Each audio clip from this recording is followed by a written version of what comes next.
Reality Ghana here. This is Tanisha, I'm Anthony. and we're coming to you today with another segment. This one is titled The Dangers of Using a Debit Card versus an ATM Withdrawal in Ghana. Um, just from experience, and just because we've been to Ghana back and forth a few times, um, more than two, I think personally that you should always use the ATM.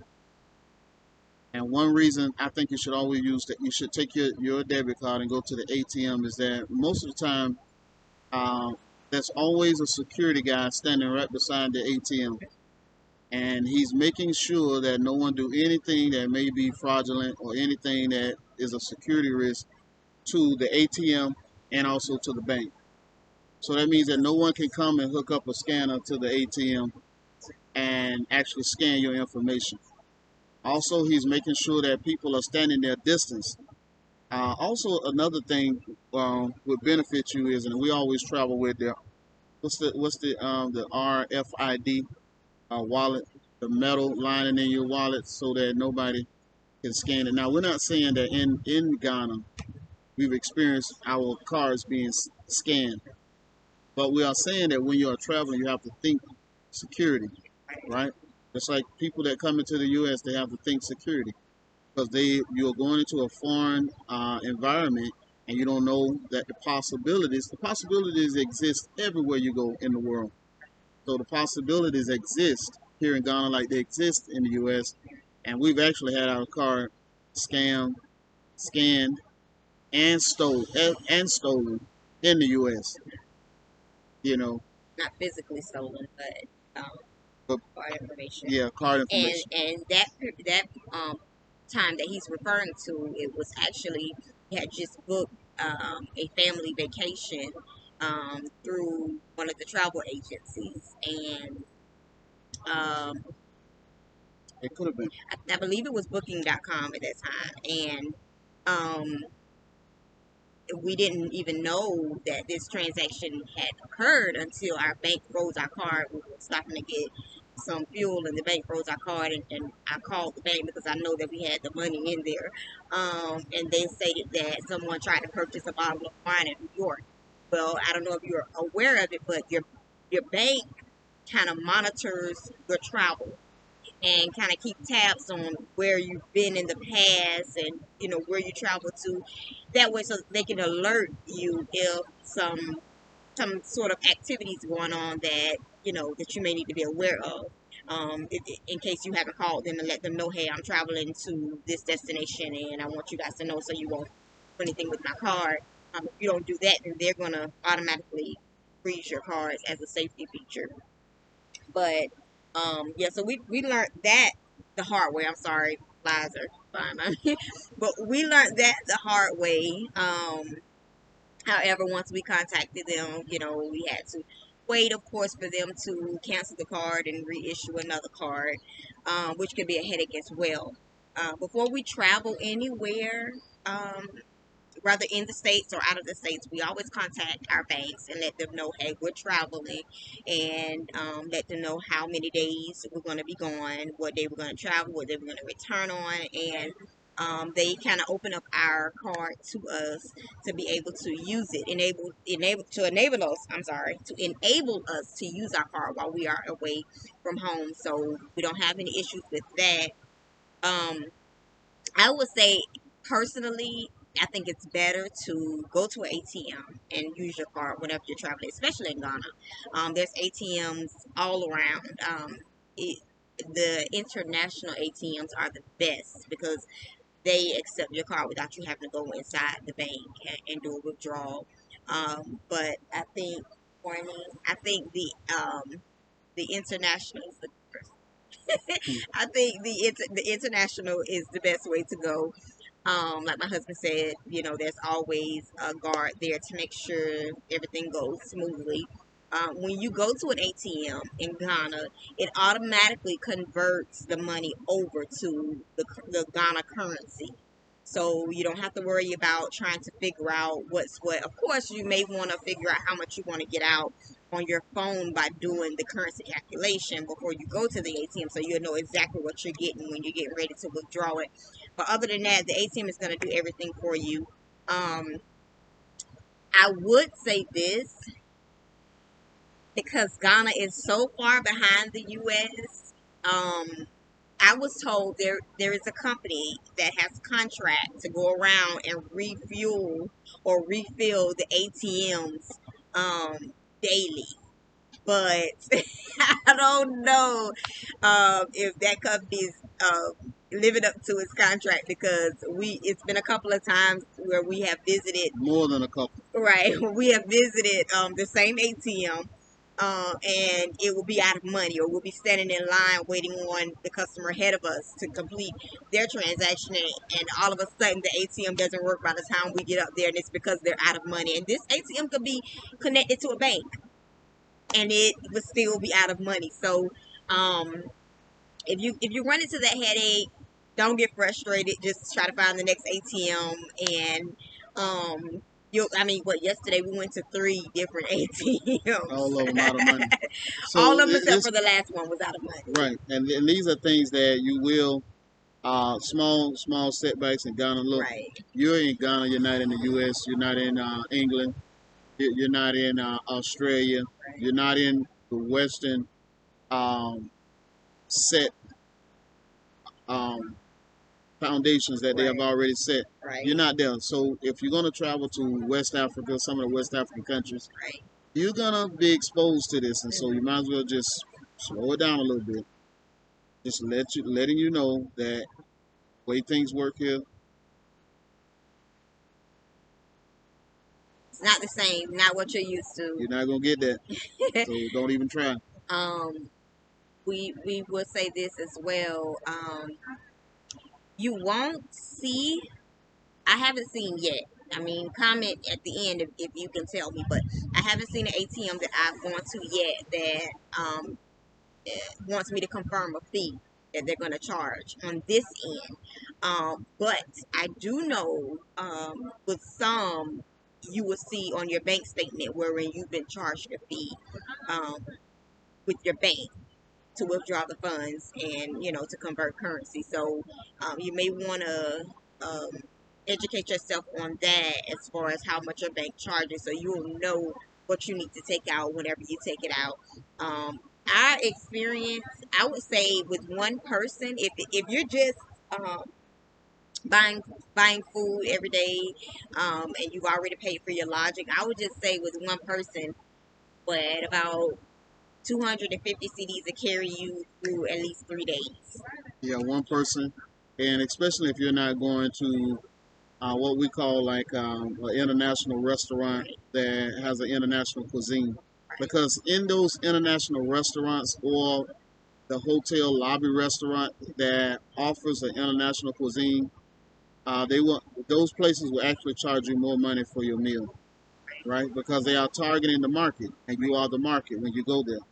So if you order the local food, and you definitely got to have a tongue for it, just letting you know. I know Yes. everybody wants to try fufu and everything else, but it is it's acquired taste. Well, Very. she actually like, it says that she don't, she actually like The banku. the banku versus the fufu. Yeah, And banku has yeah, a I don't, fermented taste that I can get with.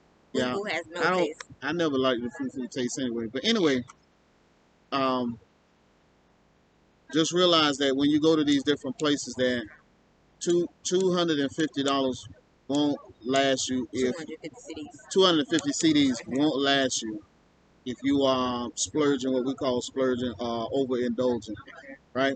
And so make sure you are cautious. You can very easily spend more, and if you are cautious, you can spend way less, and your 250 CDs will last you 2 3 days, if not even more. And we shared that in another segment about being mindful of the currency. One thing that helped us is that we don't look at it as dollars; we look at it as CDs. And if you look at your spending as CDs, then you will be extremely cautious on how much you spend. Um, Also, the why we rather go to the teller. Well, when you're swiping your card outside of a secure location, which is the ATM at the bank, right? There is no, and I haven't seen any. Yes, I have. I have seen a place in Cape Coast where there are separate ATM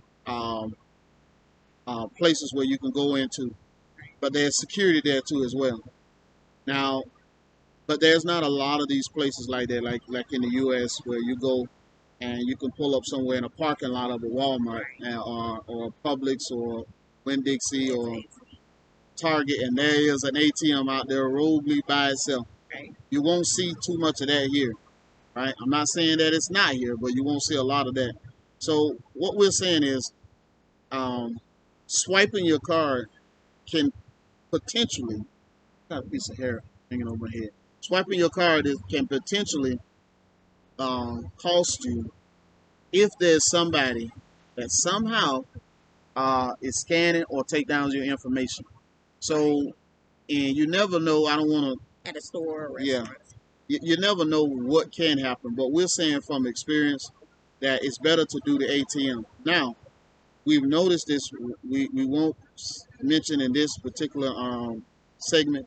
We noticed that when we swiped our card once for something, was it did we swipe our card for something and you got the alert? No, that was something different. So It's just and if you do happen to, run out of cash and you're at a restaurant and you're getting ready to eat something, and you have to swipe your card, then, um just monitor yeah, you. I think you're referring to my bank alerts me. Well, our bank alerts us, when transactions take place. So, it, and the way it's going to come over is in dollars, not in CDs. So just monitor the transactions, make sure you weren't charged more than what you were supposed to have been charged. If you have to do the conversion yourself, because like I said, on your bank statement, it's not going to show the conversion, but you can do the calculation yourself to see what the dollar will be against the CD, and you'll come out on top. Some people who travel, they just go to the bank and they, withdraw.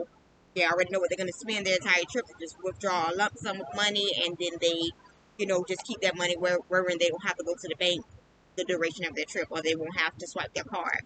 I wouldn't say that's safe. Simply because you're traveling money on you. You have and a lot of money, not a little bit of money, but a lot of money. Especially if you're staying like what we've stayed. Our duration of our trip is going to be 45 days. You don't want to walk around with a whole lot of money on you. You know, Not that we have ever felt unsafe no. that someone was going to rob us, Mm-mm. because it was one particular time where we seen this lady. I think our first visit to Ghana, she came out of the bank. Yeah, she came out of the bank with a sack of money. Look, a sack of money. Old lady, old lady, old lady. She came out with a sack of money. Mhm. And I mean, people saw her, they stacking the money up, putting it in the bag. Nobody bothered this lady, nobody followed this lady. So I'm not saying that people haven't got robbed here. You've heard about YouTube, people breaking in people houses and stuff and taking their items and stuff like that. We haven't experienced that. We're not gonna say that it happened. Right, It don't right, happen. Obviously it have happened. right. And it can, the potential is there for it to happen. What we But are do you saying, want to travel with that much it's money too on you? much. And then when It's you too get ready much. to buy something, say you want to buy a little trinket or whatnot to take back to the States with you, you have to open up whatever you're carrying the money in, and you have to pull the money out. So everybody around you is able to see, because they, can be nosy just like us. They're looking over and they're able to see what you have, and that might take the price up. I'm just saying to be very cautious when we travel. I normally don't bring any purses. I'll normally, this time I have a little mini crossbody wallet wherein I have my cards in and things of that nature, and he has a crossbody man's Bag. bag, and that's how we travel. We came previous times before, we traveled with Backpack. a backpack. We kept our stuff in that, but we never traveled with purses or anything bulky, because that weighs you down And anyway. none of that gun is hot, so Right. you don't You don't need want all the extra. extra stuff on Yeah, you. you, Yeah. you don't need all that extra stuff like that. Right. Right. But So it's just from my experience that going to an ATM, a secure place, getting out what you need for the day, for the 3 day journey, whatever you're doing, get enough money out, plan your trips, and then whatever you get out, just say that I'm not going to spend X amount of dollars right. a day, and you're going to be okay. And when we say that, we know that you may have disposable income where you can do whatever you want to do. Your money's Right. big, right? You big balling. You the boss. Right. Give me You ain't got some. to. Yeah, you don't have to do that here in Ghana. Right. You don't You have don't have to to. do that. No, because nobody really cares. Yeah, How nobody much cares money you because there's have. billionaires here and there's millionaires here, Yes. and Yes. you look. Nobody cares about your money like that, other than Yeah. the people that are selling you product, Right. and And they only care for just a small moment because to of what they can get. yeah to Right. survive. I mean, it's Right. about survival here. So Right. So, um, I mean, unless you're gonna make a huge purchase, you don't have to travel with a whole bunch of money. Be very cautious. You're swiping your card if it's not at an ATM, and do your due diligence by periodically checking your account to make sure funds are allocated properly. Um, and you mentioned it before about planning your trips. Normally, before we come, we plan our trips. We plan out where we're gonna go when we get here, how long we're gonna stay in certain regions when we get here, and what hotels we want to stay in. Which that is a part of another segment. This time around, we chose our hotel that we wanted to stay in Accra. And then kind of switched it up in Kumasi, and we switched it up here as well. Well, we switched it up when we got to Kumasi, from the hotel we stayed in the last two times, mhm. and then when we got here, we kind of did it a little roguely, but everything turned out well. That's another segment of its own. We're going to share with you guys the different hotels, good, the bad, the ugly. Right, and also we're gonna also talk about in that segment 5 and 6 stars all the way down to the 2 stars we've been in. All of them except probably the 5 or 6 star. And the only reason we haven't been there, we've seen the price, and we've already stayed in places like that in the U.S. And Right. so we brought our budget down, just so we can breathe a little bit.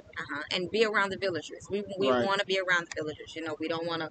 I mean, you can live that lifestyle, but when you get here, do you want to live that lifestyle? right. Do you You know, want to pay $500 and $600 a right? night? I mean, who Dollars. who are you trying to prove to? So I mean, it's all about survival. Just like anywhere else, it's all about survival. So yeah. Yeah. All right. So our ride is here. So we're gonna end this segment. We love you guys, and until next time, Make sure give us a thumbs up, hit the notification bell, share, like, subscribe, and also leave us a comment what you think. Reality Ghana. Peace.